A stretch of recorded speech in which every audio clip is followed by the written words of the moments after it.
Fala moçada, fala meninada. Quem tá falando é o seu professor de geografia, professor Arion, do Isolado de Humanas. Nesse bloco, vamos falar um pouquinho de um conteúdo essencial na sua preparação para o Enem e para os vestibulares tradicionais. É isso mesmo. O primeiro bloco de geografia. Teoria será sobre ciência geográfica. Então, você que está me assistindo, não negligencie esse conteúdo. Por quê? Porque cai e cai muito no Enem e em vestibulares tradicionais, tá bom? Então, aqui fica o arroba, não é biscoito não, mas fica aqui o arroba, qualquer coisa, siga lá o professor Arion, siga também o arroba Isolado de Humanas, que vocês irão ver muita coisa bacana, tanto minha, como do professor Robson, como da professora Mara Gisleane, e estaremos com vocês nesse curso, nessa preparação maravilhosa, para que você possa garantir a tão sonhada aprovação. Joinha, tranquilaço, belezinha, então minhas potências elevadas ao infinito. Vem cá, vamos falar um pouquinho sobre ciência geográfica. Mais adiante, a gente também vai mostrar como ela é cobrada no Enem e em vestibulares tradicionais. Tranquilo? Então vem para cá, ó. Na tela, a gente colocou aqui uma arte para que vocês possam se familiarizar, não só com a equipe, mas também com as cores, com tudo que envolve o Isolado de Humanas. Então, aqui será um trabalho acompanhado de maneira intensa, robusta, efervescente, para que você possa garantir a sua aprovação. Tranquilo? Então, vem cá. Hoje a gente vai trabalhar, pegando aqui a tela, claro, componente curricular de geografia dentro do caderno de ciências humanas e o tema ciência geográfica. Tranquilaço, belezinha. Então bora aqui rabiscar bem rapidinho para que você possa aproveitar da melhor maneira possível, de forma objetiva e direta, esse conteúdo, ciência geográfica. Então vem para cá, vem para a câmera, moçada, meninada. Quando falamos em ciência geográfica, é necessário que você que está me assistindo possa lembrar, possa absorver, ou se você já domina, possa lembrar, recapitular, que a geografia é uma ciência jovem, muito jovem.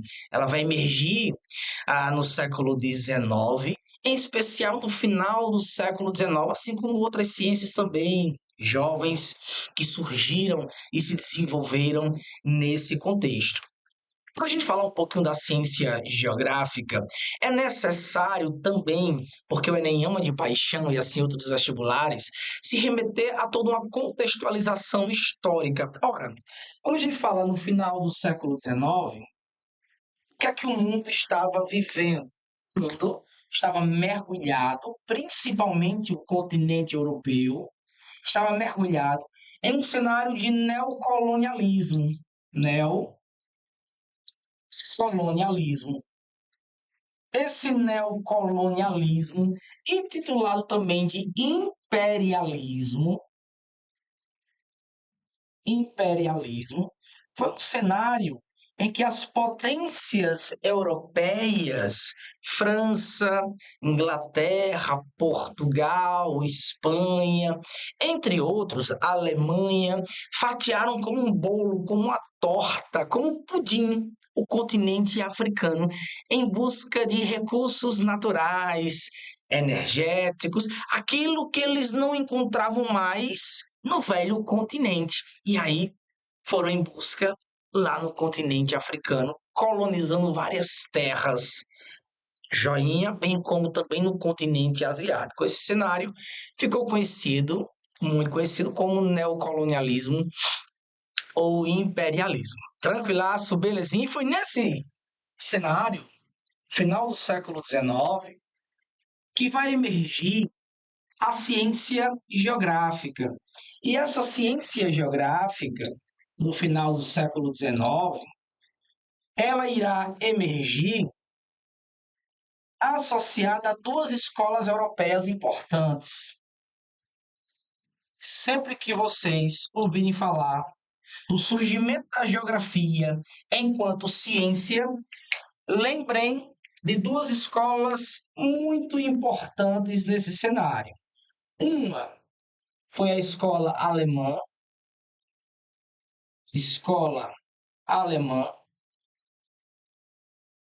e a outra, a escola francesa. A outra, a escola francesa. A escola alemã, atrelada a um carinha chamado Frederick Hatzel. Então, sempre que eu ouvi falar da escola alemã, lembre de um carinha chamado Frederick Hatzel. Por sua vez, quando vocês ouvirem falar da escola francesa sendo uma escola fundamental para a consolidação ou materialização da geografia enquanto ciência, em meados do século XIX, principalmente no final do século XIX, lembrem de um carinha chamado Paul Vidal de Lablache. Ele é mais conhecido popularmente como Lablache. Show! Tranquilaço. Pegaram aí, né? Então, Hatzel, escola alemã, escola francesa, Paul Vidal de Lablache, mais conhecido como Laplace, instrumento Laplace. Beleza. O que eles irão se diferenciar? A escola alemã e o Frederick Hatzel vai desenvolver a geografia enquanto ciência vinculado a uma corrente filosófica, geográfica, chamada de determinismo ambiental. Então, falou na escola alemã, falou no Hatzel, lembrem de determinismo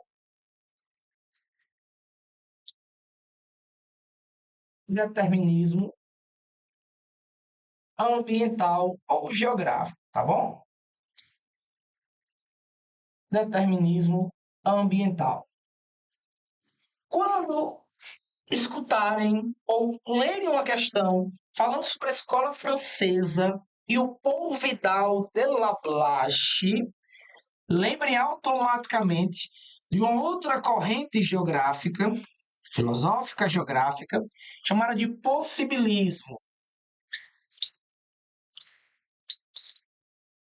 Possibilismo. Show?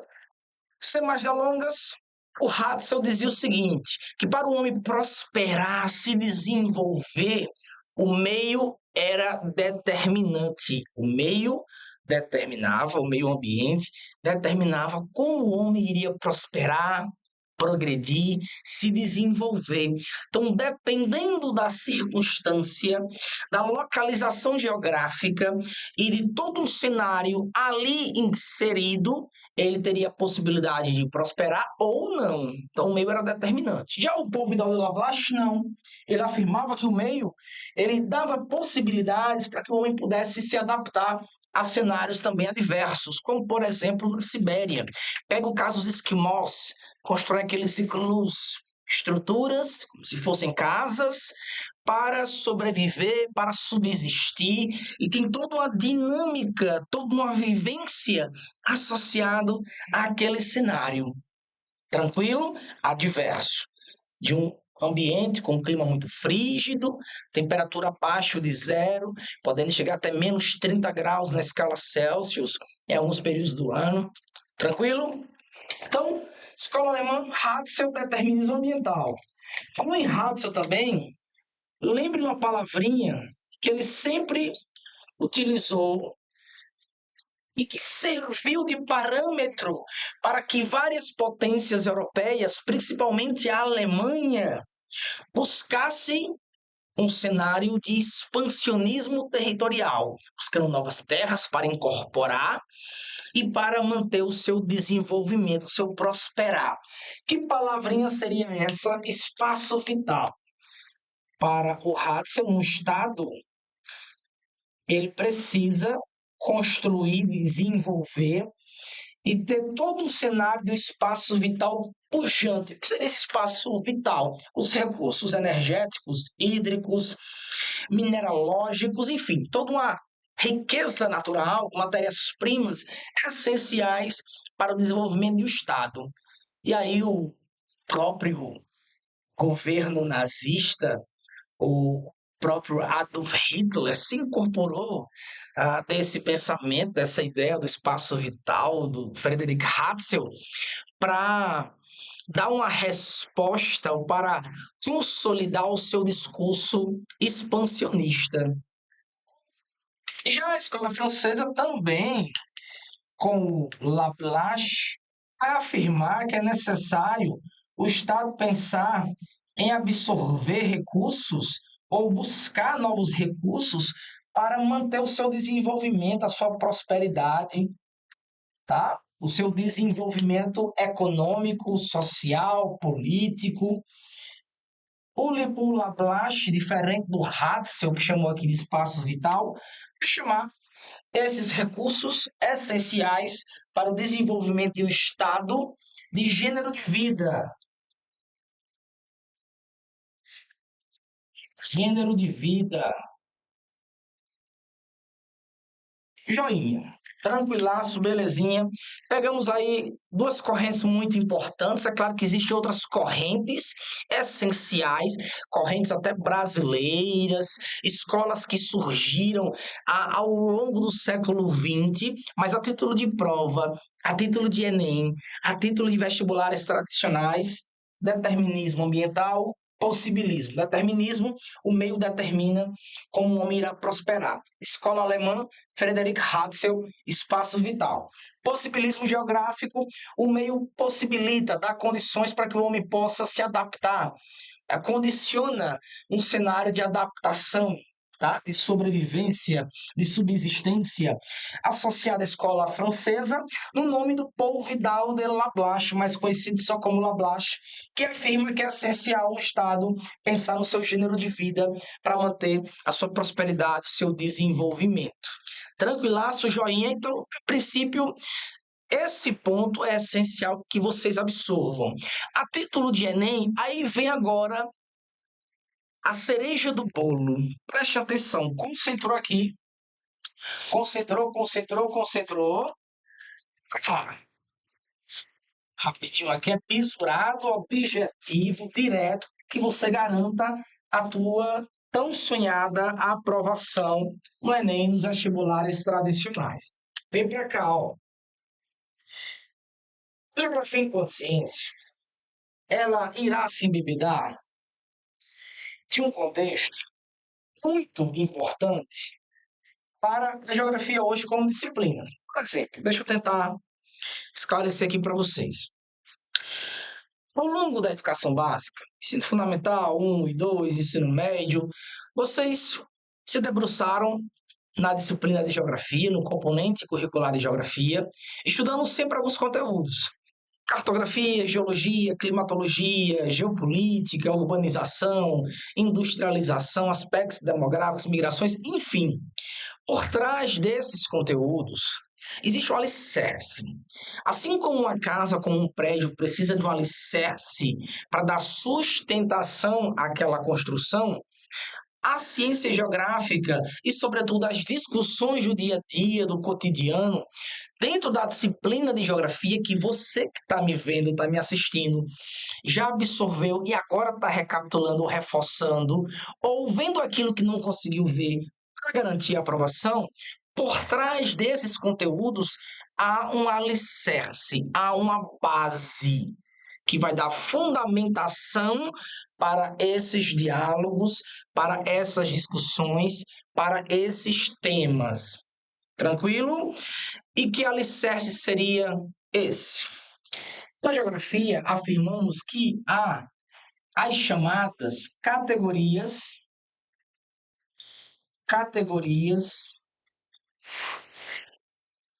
de análise. Categorias de análise, certo?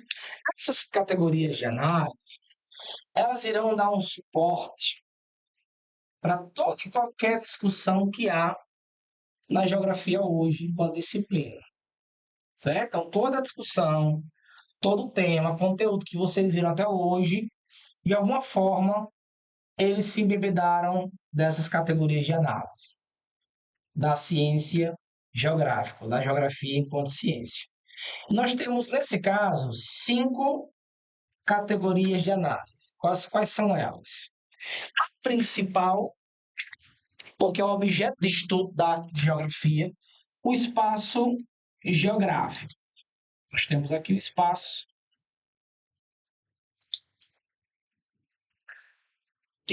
geográfico. Além do espaço geográfico, nós teremos também outras categorias de análise. A geografia, com, por exemplo, lugar,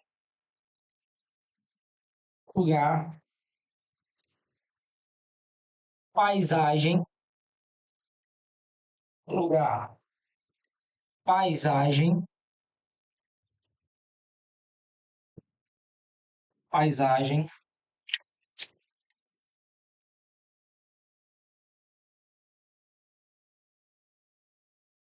lugar, paisagem, território,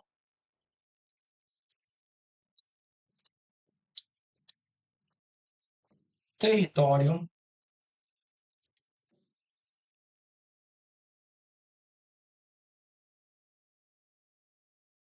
e região. E região. Então, aqui nós temos as 5 categorias de análise da geografia enquanto ciência. Bem rapidinho cada um aqui, ó, para revisurar. Seria lugar para geografia? Lugar para geografia, memória afetiva. Memória afetiva, simbolismo,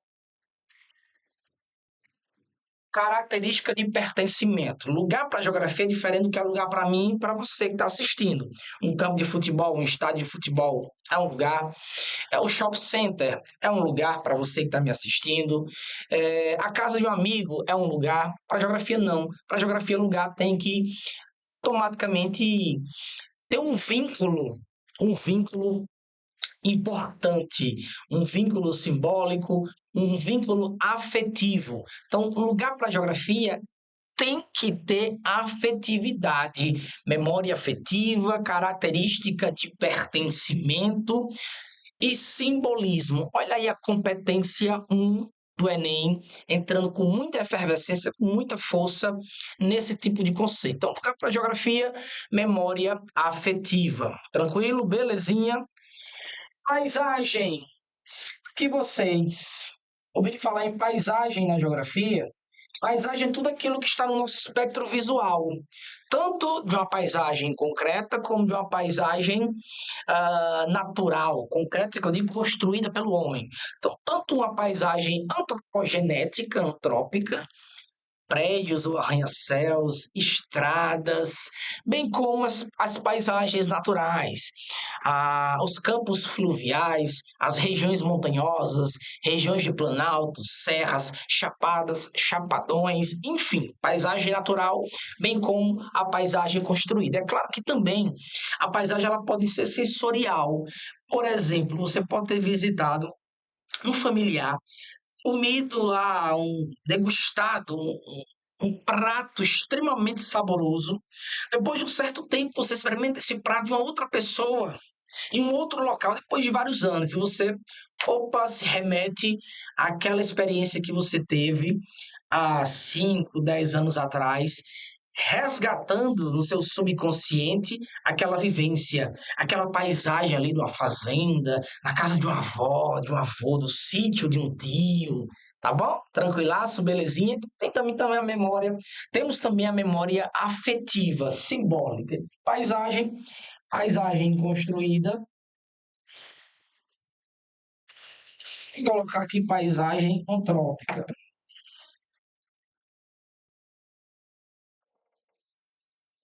ou antropogenética humana, e paisagem natural. Tudo aquilo que está no nosso espectro visual. Tranquilo? Território. Relação de poder. Falou em território, lembre de poder, tá? Por que poder? Nem todo território se configura como Estado-nação, ou está dentro de um contexto de Estado-nação. Por exemplo, território não é sinônimo de nação. Nação é sinônimo de povo. Vou dar um exemplo bem claro para vocês. Existem algumas nações que elas não são consideradas Estado-nação. O que é o Estado-nação? É sinônimo de país. Todo Estado-nação é um país que tem delimitação territorial própria, vai ter lá toda a sua construção identitária, cultural, né? Toda a sua vivência. Então, Estado-nação apresenta também fronteiras e um território para chamar de seu. Então, tem uma relação de poder com esse território, com fronteiras, né? Reconhecido internacionalmente.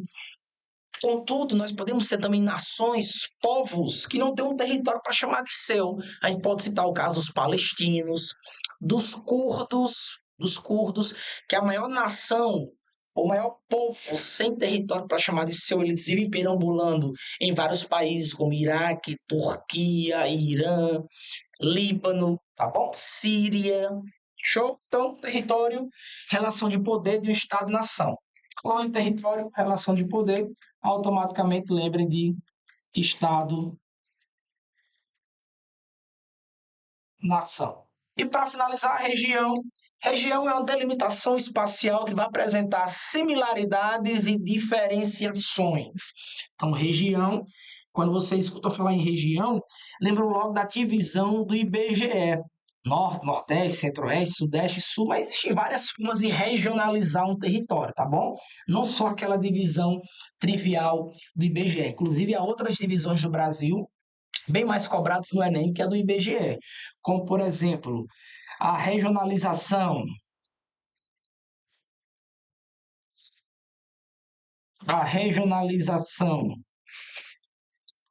do Pedro Pinchas Geiger, na década de 60, e Pedro Pinchas,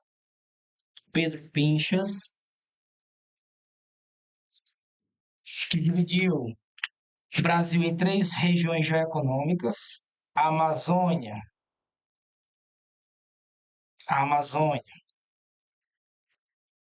Nordeste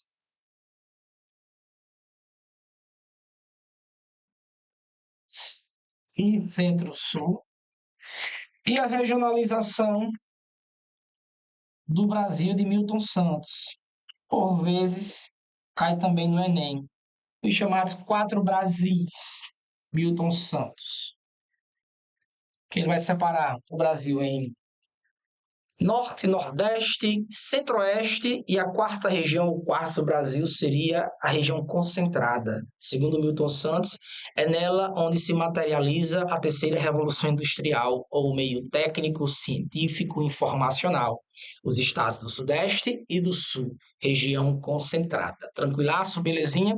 Então, meninada, aqui é uma aula bisurada, esquematizada, objetiva e direta sobre ciência geográfica. Acompanhada essa aula, não deixe de ver também o nosso material em PDF, que vai estar lá de uma forma mais robusta, descritiva, teórica, para que você possa revisar o que foi mencionado aqui, se aprofundando, para então fechar com a resolução de questões em um outro bloco. Joinha, tranquilaço, belezinha?